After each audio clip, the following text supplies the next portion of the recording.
విఘ్నేశ్వరునికి గరిక పోచలంటే ఎంతో ఇష్టం. ఎన్ని రకాల పత్రాలు పుష్పాలతో పూజించినప్పటికీ గరిక లేకుండా విఘ్నేశ్వరుడు లోటుగా భావిస్తాడు. పురాణాల ఆధారంగా అసలు వినాయకుడికి గరిక అంటే ఎందుకు ఇష్టమో చూద్దాం.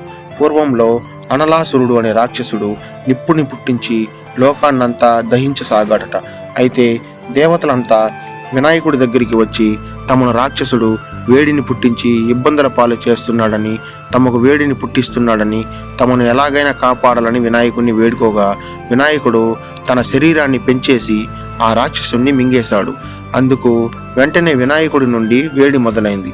అప్పుడు చంద్రుడు వచ్చి మంటను తగ్గిస్తానంటూ వినాయకుని తలపై నిలబడ్డాడు. అయినా కూడా తగ్గలేదు. విష్ణుమూర్తి తన కమలాన్ని ఇచ్చాడు.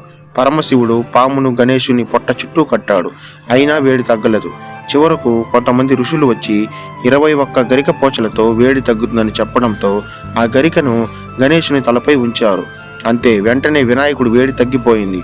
అప్పుడు వినాయకుడు ఎవరైనా తనకు గరికతో పూజిస్తారో వారికి ఎల్లప్పుడూ తన ఆశీర్వాదాలు ఉంటాయని చెప్పడంతో అప్పటి నుంచి వినాయకుడికి గరికతో పూజలు చేస్తున్నారు.